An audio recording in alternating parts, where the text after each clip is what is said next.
ایک زمانے کے بعد میری آمد ہوئی ہے۔ جیسے ایک زمانہ تھا قریب 35-40 سال پہلے، جس وقت میں 12, 14, 15 سال کا تھا۔ اس وقت میں اس علاقے میں بہت پروگرام کیا کرتا تھا۔ الحمدللہ یہ آپ لوگوں کی خوش بختی ہے کہ آقا کریم صلی اللہ تعالی علیہ وسلم کی محفل کو آپ سجائے بیٹھے ہیں۔ یہ محفل جناب گلزار صاحب کی والدہ مخدومہ مرحومہ کے ایصال ثواب کی محفل ہے۔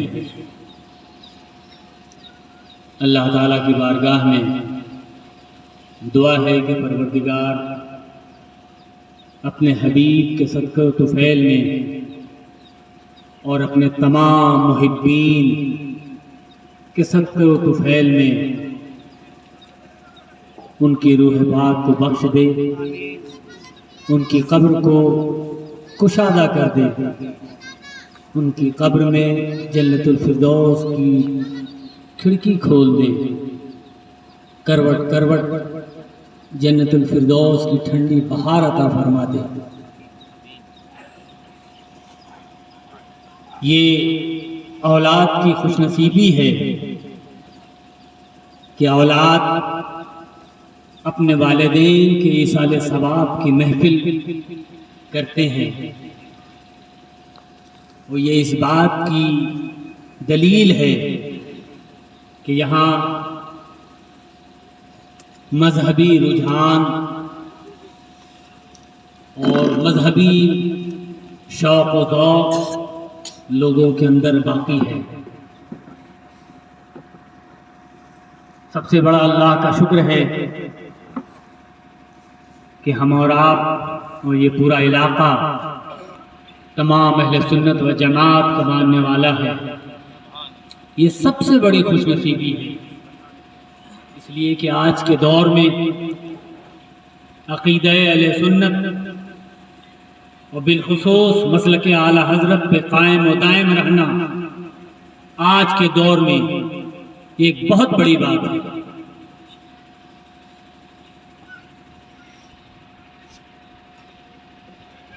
آج میں نے اپنے گفتگو کا عنوان عشق و محبت ہی رکھا ہے، اس لیے کہ ہم لوگ محبت والے ہیں اور محبت ہی کا صدقہ کھاتے ہیں اور اسی لیے محبت ہی کا گن گاتے ہیں۔ اللہ سبحانہ و تعالیٰ نے ارشاد فرمایا ہے کہ قل ان کنتم تحبون اللہ فاتبعونی یحببکم اللہ۔ دراصل اس آیت کریمہ کا شان نزول کچھ اس طرح ہے۔ امام المفسرین سید السادات حضرت عبداللہ ابن عباس رضی اللہ تعالیٰ عنہ فرماتے ہیں کہ جب آقا مدینہ پاک میں تشریف لے آئے تو کچھ دنوں کے بعد تبلیغ کا کام رسالت مآب نے شروع کیا۔ اس کے بعد سے جو صحابی عالم دین تھے، علم کے میدان میں جن کو مہارت حاصل تھی، آقا کریم نے جنہیں لکھا پڑھا کر اس لائق کر دیا تھا کہ وہ کافر و مشرک کی تبلیغ کریں۔ صحابہ تبلیغ میں جانے لگے۔ ایک بار صحابہ مدینہ پاک کے کسی محلے میں نکلے ہوئے تھے۔ یہ آج جس حال میں تبلیغ میں لوگ جو نکلتے ہیں کہ تبلیغی جماعت والے، وہ دور نہیں تھا۔ آج تو جو تبلیغ میں نکلتے ہیں اس میں کورے جاہل ہوتے ہیں، سب جاہل ہوتے ہیں، ایک بھی اس میں پڑھا لکھا نہیں ہوتا، اور جاہلوں پہ تبلیغ حرام ہے، قطعاً حرام ہے۔ اس لیے آقا کریم نے پہلے اپنے صحابہ کو علم و آگہی سے آراستہ کیا، اس مقام پہ پہنچایا کہ جنہیں قرآن و حدیث کی مہارت حاصل ہوئی، پھر انہیں تبلیغ کے لیے آقا کریم دور دراز بھیجا کرتے تھے۔ صحابہ نکلے، گشت کر رہے تھے، کچھ یہودیوں نے اور عیسائیوں نے تانا زنی کی، یہاں تک کہہ دیا کہ اصل اللہ کے ماننے والے تو ہم ہی لوگ ہیں، رسول والے تو ہم ہیں، نبی والے تو ہم ہیں، اللہ کے پرستار تو ہم لوگ ہیں، تم لوگ کہاں سے یہ نیا دین لے کر آ گئے؟ معاذ اللہ رب العالمین۔ صحابہ کے طبیعت پہ بڑی گرانی گزری۔ صحابہ جب واپس ہوئے تو رسالت مآب صلی اللہ تعالی علیہ وسلم کی بارگاہ میں عرضی پیش کی، یا رسول اللہ، کفار و مشرکین تو ایسا تانا دیتے ہیں، آقا کریم صلی اللہ تعالی علیہ وسلم ابھی گویا ہی ہونا چاہتے تھے، کچھ ارشاد فرمانا ہی چاہتے تھے کہ حضرت جبریل امین حاضر بارگاہ ہو گئے۔ الصلاۃ والسلام علیک یا رسول اللہ، اے اللہ کے حبیب، اللہ نے بھی آپ پر صلاۃ والسلام کی نظر پیش کی ہے، اور اللہ نے فرمایا ہے کہ قل ان کنتم تحبون اللہ، اے حبیب آپ فرما دیجئے، آپ کہہ دیجئے ان لوگوں سے، ان لوگوں سے، کن سے کہہ دیجئے؟ ان سے کہہ دیجئے جو اس بات کا دعویٰ کر رہے ہیں کہ ہم تو اللہ والے ہیں، ہم تو رسول والے ہیں، ہم تو نبی والے ہیں، ہم تو دین والے ہیں، ان سے آپ فرما دیجئے کہ اگر تم اللہ سے محبت کرنا چاہتے ہو تو میرے حبیب کی پیروی کر لو۔ قل ان کنتم تحبون اللہ فاتبعونی، میرے حبیب کی اتباع کر لو، جب ہی جا کر تم اللہ کو محبوب پاؤ گی، اللہ بھی تم سے محبت کرنے لگے گا۔ اللہ سبحانہ وتعالیٰ کا یہ فرمان آقا کریم صلی اللہ تعالی علیہ وسلم کی بڑی مشہور حدیث ہے۔ سرکار سیدنا عبداللہ ابن عباس رضی اللہ تعالیٰ عنہ اس حدیث کے ضمن میں فرماتے ہیں، اس کی شرح میں لکھتے ہیں کہ جب یہ آیت کریمہ کا نزول ہوا تو دنیا کے تمام، خواہ وہ ملائکہ ہو، جن ہو، انس ہو، نباتات ہو، جمادات ہو، حیوانات ہو، سب کے سب جو جہاں تھا، جہاں جہاں تک یہ آواز گونجی ہے، سب نے اپنا سارے خم تسلیم کر دیا، اللہ اکبر، سب نے اپنی اپنی گردنیں جھکا دی، اور سب نے اپنے اپنے زبان حال سے کہا کہ اللہ کے حبیب صلی اللہ تعالی علیہ وسلم کی اقتدا میں ہماری گردنیں جھکی ہوئی ہیں۔ آقا کریم صلی اللہ تعالی علیہ وسلم کی اتباع اتنی عمدہ چیز ہے، اتنی اہم چیز ہے کہ یہ اللہ کو بے پناہ پسند ہے۔ صحابہ کرام رضوان اللہ تعالی علیہم اجمعین کا کچھ ایسا ہی شیوا تھا، آقا کریم صلی اللہ تعالی علیہ وسلم سے ایسی محبت فرماتے تھے، ایسی محبت آقا کریم سے صحابہ رکھتے تھے کہ جس کا کوئی حد نہیں تھا، کوئی مثال نہیں، صبح قیامت تک کوئی اس کی مثال قائم نہیں کر سکتا۔ اس حد تک صحابہ اپنا انوکھا اور ایک پیارا انداز سماعت کیجئے۔ جنگ خندق کا واقعہ ہے، آقا کریم صلی اللہ تعالی علیہ وسلم بنفس نفیس اس جنگ خندق میں موجود ہیں۔ جنگ خندق میں کھودنے میں تمام صحابہ کرام لگے ہوئے ہیں، خندق کھودی جا رہی ہے، ایک خندق کھودنے کے درمیان میں ایک پہاڑ کا چٹان آ جاتا ہے، تمام صحابہ پریشان حال ہو جاتے ہیں، ایسا سخت پتھر تھا کہ ٹوٹنے کا نام نہیں لے رہا تھا، صحابہ پریشان ہو گئے۔ آخر میں آقا کریم صلی اللہ تعالی علیہ وسلم کی بارگاہ میں حاضر ہوتے ہیں، آقا کی بارگاہ میں عرضی پیش کرتے ہیں، یا رسول اللہ درمیان میں ایک ایسا پتھر حائل ہو گیا ہے جو ٹوٹنے کا نام نہیں لیتا، تمام صحابہ پریشان ہیں۔ آقا کریم نے فرمایا کہ چلو ہم چلتے ہیں، دیکھتے ہیں۔ رسالت مآب صلی اللہ تعالی علیہ وسلم اس خندق کے پاس تشریف لے آئے، ایک صحابی کے ہاتھ سے وہ پھاوڑا لیا جس سے صحابی خندق کھود رہے تھے، اس خندق کے قریب جاتے ہیں، اس پتھر کے قریب جاتے ہیں۔ حضرت جابر رضی اللہ تعالیٰ عنہ اس حدیث کے راوی ہیں، حضرت جابر رضی اللہ تعالیٰ عنہ فرماتے ہیں کہ میں ساتھ تھا، رسالت مآب صلی اللہ تعالیٰ علیہ وسلم کے داہنے بازو میں کھڑا تھا، رسالت مآب نے وہ پھاوڑا لیا ہے اور اپنے دونوں ہاتھ کو یوں اٹھایا ہے پھاوڑا چلانے کے لیے اس پتھر پہ۔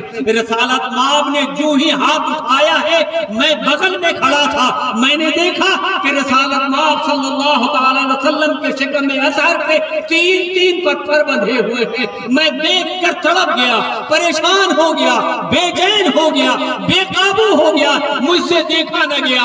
یوں تو وہ ایسا وقت تھا کہ کوئی ایسا صحابی نہ تھا جو دو روز کا، کوئی تین روز کا بھوکا پیاسا نہ ہو۔ اس وقت تمام اہل مدینہ کی حالت بڑی ہی خراب تھی، بڑی ہی ابتر تھی۔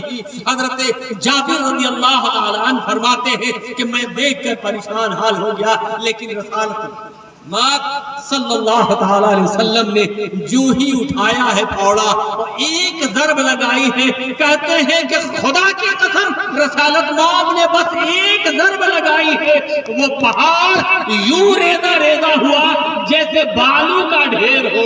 اللہ اکبر!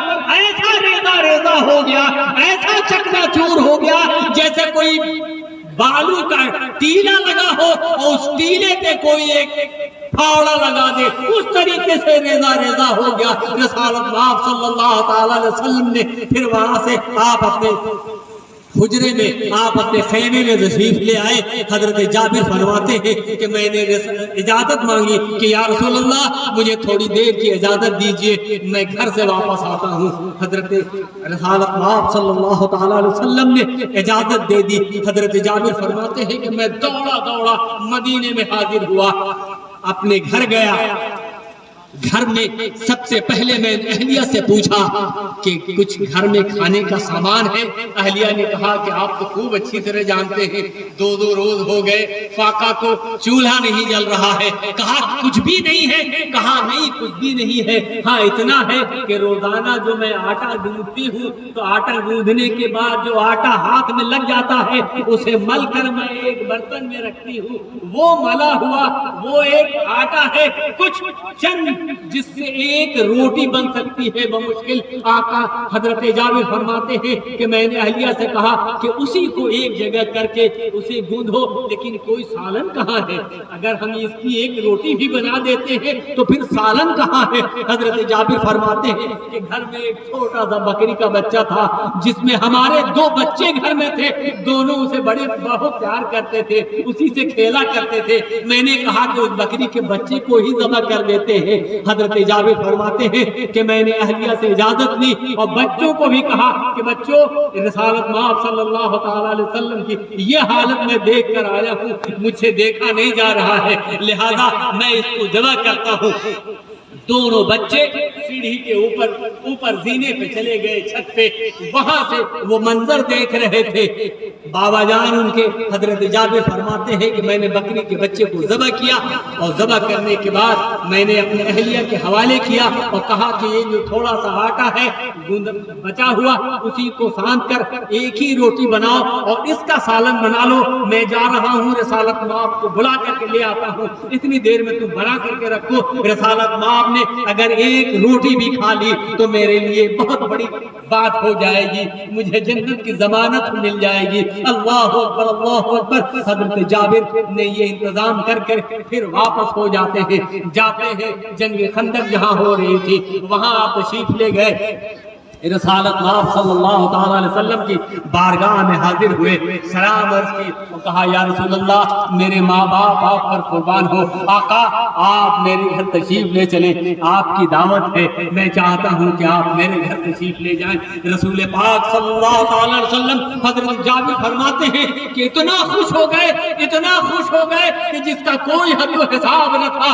خوشی کے عالم میں رسالت مآب نے صحابہ کو بلایا، صحابیوں ادھر آؤ، سنو چلو، جابر کے گھر سب کی دعوت ہے۔ اللہ اکبر اللہ اکبر۔ حضرت جابر فرماتے ہیں کہ میں نے اتنا سنا تو میرے تو ہوش اڑ گئے، ہم نے کہا یا اللہ میں نے تو صرف ایک روٹی کا انتظام کیا ہے، صرف میں نے تو رسول پاک کے لیے انتظام کیا ہے، اب آقا مولا نے تو پورے صحابہ کو دعوت دے دی ہے، آقا مولا صلی اللہ تعالی علیہ وسلم کی دعوت تھی۔ لیکن حضرت جابر فرماتے ہیں کہ فوراً میرے دل نے قرار پایا، میرے ایمان و یقین نے اس قرار پایا، یہ دل میں کہا کہ نہیں، میرے مہمان رسول کائنات ہے اور رسول کائنات کے مہمان تمام صحابہ ہیں، یہ آقا مولا کی بارگاہ ہے، یہ آقا سمجھیں گے، ہم تو بس اپنے آقا کو لے چل رہے ہیں۔ اللہ اکبر اللہ اکبر۔ رسالت مآب صلی اللہ تعالی علیہ وسلم کے ساتھ تمام صحابہ تشریف لے آئے ہیں، مدینے کی گلی ہے، آپ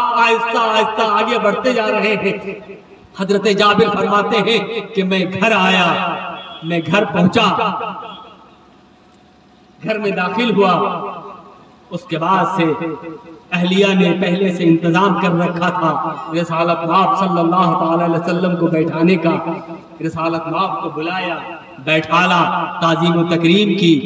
اس کے بعد سے رسالت مآب حضرت جابر فرماتے ہیں کہ اکثر و بیشتر میرے گھر تشریف آیا کرتے تھے اور میرے دو جو چھوٹے بچے تھے ان دونوں سے بڑی محبت فرمایا کرتے تھے، بہت پیار کیا کرتے تھے۔ میں اندر گیا، میں نے دیکھا کہ بچے نہیں ہیں، میں نے اہلیہ سے پوچھا کہ بچے کہاں ہیں، نظر نہیں آ رہے ہیں۔